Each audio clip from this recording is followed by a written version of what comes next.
అందరికీ shalom, praise the lord. ప్రభు అయిన యేసుక్రీస్తు నామంలో మీ అందరికీ నా యొక్క శుభాశీస్సులు.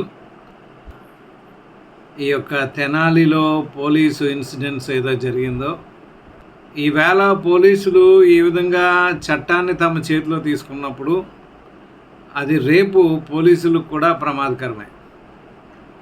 ఎందుకంటే పోలీసు వ్యవస్థ మీద ప్రజలకు నమ్మకం పోయినప్పుడు పోలీసులపైనే తిరుగుబాటు చేసేటువంటి పరిస్థితులు వస్తాయి.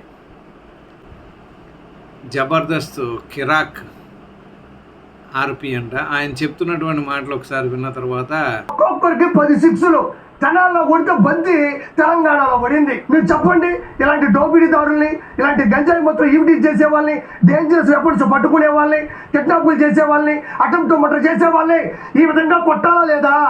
ఇటువంటి ఉదాహరణ నేను నిన్నటి నుంచి చూస్తున్న సోషల్ మీడియాలో తెగ వైరల్ అవుతుంది.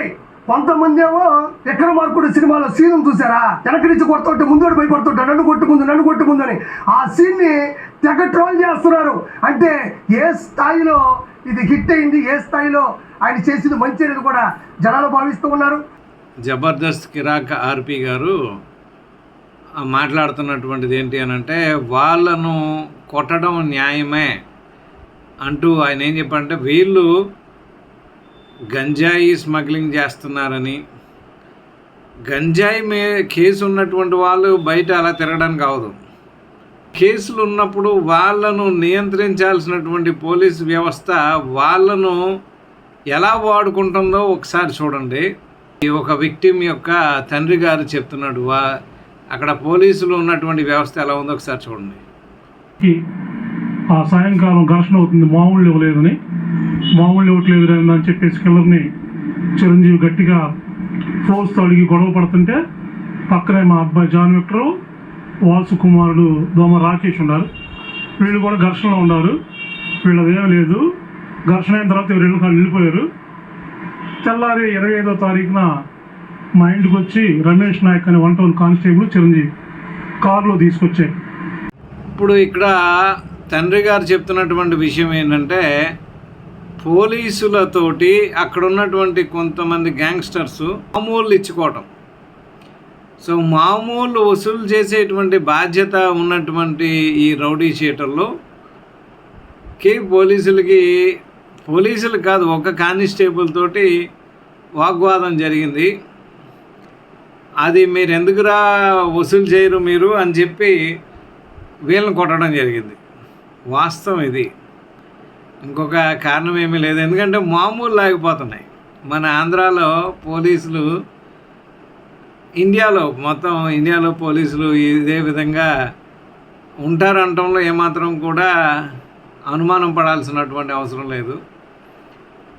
అందరూ పోలీసులు అలాంటి కాదు, 100 మందిలో ఒకళ్ళు ఉండొచ్చు. ఎందుకంటే నేను విశాఖపట్నంలో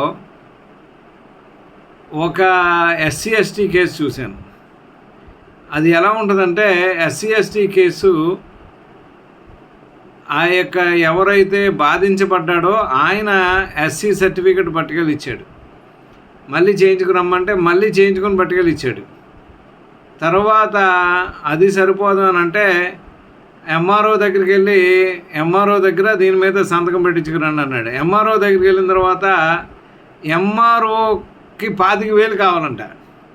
కారణం ఏంటంటే SC/ST కేసు పడినప్పుడు ఏదో కాంపన్సేషన్ వస్తుందంట. SC/ST కేసు పడినప్పుడు ఈ కాంపన్సేషన్ కోసం ST/SC లీడర్లు కూడా కొంతమంది అతని దగ్గరికి వచ్చి ఏమన్నారంటే, మీరు మాకేమన్నా చూస్తే మేము చూస్తామన్నారు. సో ఈ SC/ST కేసుల్లో ఉన్నటువంటి పెద్ద ప్రాబ్లమ్స్ ఏంటంటే, MROకి డబ్బులు ఇవ్వాలి, CIకి డబ్బులు ఇవ్వాలి, తర్వాత ఏసీపీకి అవతల వాళ్ళు ఎవరైతే అతని స్థలాన్ని కబ్జా చేశారో వాళ్ళు 5 లక్షల రూపాయలు ఇచ్చారంట. నాకు చాలా బాధ అనిపించింది, అరే ఇదేంట్రా బాబు అని.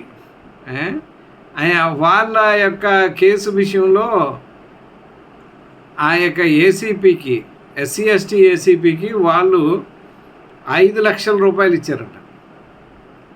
అది అతను కాపులామెను ఉంచుకున్నాడు అన్నమాట. కాపులావిడ ఉంచుకుంటే ఆమె 5 లక్షలు ఎక్కడో అప్పు పట్టుకొచ్చి ఇచ్చిందనమాట. అతను గొల్లోలు అతను. అతన్ని కొట్టడానికి కొంతమంది అక్కడ ఆ స్త్రీల్ని అతను సిఐ గారు పోగు చేసి మీరు అతన్ని బూతులు తిట్టనని అన్నప్పుడు అతన్ని లకారాలు తిట్టారు. మళ్ళీ మాలినా కొడక మాదిగినా కొడక అని ఏదో తిట్టుకుంటూ వచ్చారు. ఇక వీళ్ళు తిడుతున్నారని అంటే ఆ సిఐ అడ్డంగా నిలబడ్డాడు. నువ్వు చూస్తావేంట్రా 4 పీకు అని అనగానే ఎవరెవరో పోలీసు వాళ్ళు ఏదో వాళ్ళు ఐడియాలో ఉన్నారు, నువ్వు అలాంటి పీకడం కానీ అలాంటి ఏం చేయకు, ఆడవాళ్ళ మీద కొట్టాడని చెప్పి కేసు పెడతారు, తప్పుడు కేసు పెడతారు, అది సిఐ గారు చెప్పినట్టు నువ్వు చేయొద్దని చెప్పంటే ఈలోపు కోర్టు ఇంజక్షన్ ఆర్డర్ వచ్చేసింది. కోర్టు ఇంజక్షన్ ఆర్డర్ చూసిన వెంటనే సిఐ గారు ఏం చేశారంటే పోలీసులను పట్టుకెళ్ళిపోయి అక్కడ ఆ స్థలాన్ని ఆయనే కబ్జా చేసి ఆయనే ఒక షెడ్ కట్టించేసి ఈవేళ కొట్టుకుంటున్నారు కదా వైసీపీ తెలుగుదేశం అని. కానీ ఎస్సీ ఎస్టీ కేసు అన్నప్పుడు మాత్రం వాళ్ళిద్దరు ఒకటైపోతారు. నేను వైసీపీ వాడిని 100%. కానీ ఈ ప్రాబ్లం ఉంది. ఎస్సీ వాళ్ళకి వైసీపీ తెలుగుదేశం రెండు ఒకటే. ఇది మిలిటెంట్. ఇది ఎస్సీ ఎస్టీలకు ఉన్నటువంటి ప్రాబ్లం ఏంటి అని అంటే ఎస్సీ ఎస్టీలకి గోత్రం ఉండదు. గోత్రం అంటే ఏంటి అంటే ఈ భారతదేశం సంస్కృతిలో ఎవరైనా సరే పెళ్ళి అయినప్పుడు మొట్టమొదట 3 రాత్రులు బ్రాహ్మణ దగ్గర ఆమె శోభనం జరగాలి. తన భార్యతో శోభనం చేయాలి. ఆ శోభనం చేసినటువంటి బ్రాహ్మణి యొక్క పేరు వీళ్ళకి గోత్రంగా వస్తుంది. అందుకనే బ్రాహ్మణుల గోత్రం శూద్రుల గోత్రం అనేవి అందరి గోత్రాలు ఒకటే ఉంటాయి. కారణం ఏంటంటే పలానా బ్రాహ్మణ్కి వాళ్ళు పుట్టారు అంటే ఆ సంతానానికి చెందిన వాళ్ళు అన్నట్టుగా వస్తుంది. ఎందుకంటే ఈ ప్రాబ్లము ఎస్సీ ఎస్టీలకు ఉంది. ఎస్సీ ఎస్టీలు ఏంటంటే నిఖార్స్ అయినటువంటి ఇండియా వాళ్ళు బ్రాహ్మణ్ బ్లడ్ లేదు. వాళ్ళు ఈ ఆచారానికి ముందు నుంచి వ్యతిరేకంగా ఉన్నారు కాబట్టి వాళ్ళు అంటరాని వాళ్ళు అనిపించుకున్నారు. దాన్ని ఒప్పుకున్నటువంటి వాళ్ళను అన్టచబుల్స్ అంటారు. అలాగా శూద్రులు అనేటువంటి వాళ్ళు. సో ఈ పోలీసుల్లో ఎక్కువ మంది ఏంటంటే they are born to Brahmins. వాళ్ళలో సహజంగా ఉండేటువంటి భారతీయుల పట్ల ఉండేటువంటి విరోధ భావం ఏదైతే ఉందో వాళ్ళకి భారతీయులు అంటే ఇష్టం లేదు. నేను ఎస్సీ ఎస్టీలో నిజమైన భారతీయులు, వాళ్ళు భారతీయులు కాదు. సో ఇటువంటి పరిస్థితులు మనకు ఉన్నాయి. దీని నుంచి బయటపడడం అసాధ్యం. జడ్జెస్ ఈ రోజుల్లో బ్రాహ్మిన్స్ ఉన్నారు. అంటే బ్రిటిష్ వాడు బ్రాహ్మణ్ని జడ్జిగా ఉండడానికి ఒప్పుకోలేదు, మీరు దీనికి పనిచేయరని చెప్పాడు. కానీ ఇప్పుడు బ్రాహ్మిన్సే జడ్జిలుగా ఉండగా భారతదేశంలో న్యాయం జరుగుతుంది అనేది అసాధ్యం.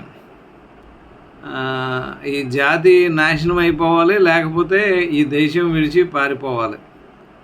ఇదొకటే ఎస్సీ ఎస్టీలకు ఉన్నటువంటి ఇది. లేకపోతే తొందరలో ఫస్ట్ వాళ్ళు చంపేది ఎస్సీ ఎస్టీలు, ముస్లింలు కాదు. ముస్లింలను చంపుతారు, ఎస్సీ ఎస్టీలను చంపుతారు. సో ఈ ప్రాబ్లము మన భారతదేశంలో నుంచి బయటకు వెళ్ళటం అసాధ్యం. అతను చూసారో జబర్దస్త్, అతను ఎంత విరోధంగా మాట్లాడుతున్నాడు. వాళ్ళ మీద కేసులు లేవు. ఒక అతని మీద ఏదో ఆ కేసులు ఉన్నాయి, అతనిది పట్టుకొచ్చారు. ఇప్పుడు కానిస్టేబుల్ 24వ తారీఖు అంటే ఇప్పుడు చూడండి, అదేదో సినిమాలో ఇరికించి రాస్తారు కదా ఎఫ్ఐఆర్, అలాగే రాసినట్టు ఉంది. అది ఆ ఎఫ్ఐఆరే నమ్మడానికి లేదు, అదో పచ్చి అబద్ధం అది. అంటే దీని నుంచి బయటపడడానికి వాళ్ళు చేస్తున్నటువంటి మన ప్రవీణ్ పగడాల కేసులో వాళ్ళు సృష్టించారు కదా మోటార్ సైకిల్ మీద, అలాంటిదే తప్ప ఇంకేముండదు. సో పోలీసుల పరిస్థితి ఏం చెప్పలేము. మన భారత సంస్కృతే ఇలా ఉంది. ఇది చాలా భయంకరమైనటువంటి పరిస్థితి. మనం దాన్ని ఏ విధంగా తప్పించుకోగలమో నాకైతే తెలియదు. ఏమైనప్పటికీ కూడా మనం జాగ్రత్తగా ఉండడం మంచిది. పోలీసులు ఏదైనా తప్పుడు కేసులు పెట్టచ్చు, జాగ్రత్తగా ఉండండి. Thank you very much.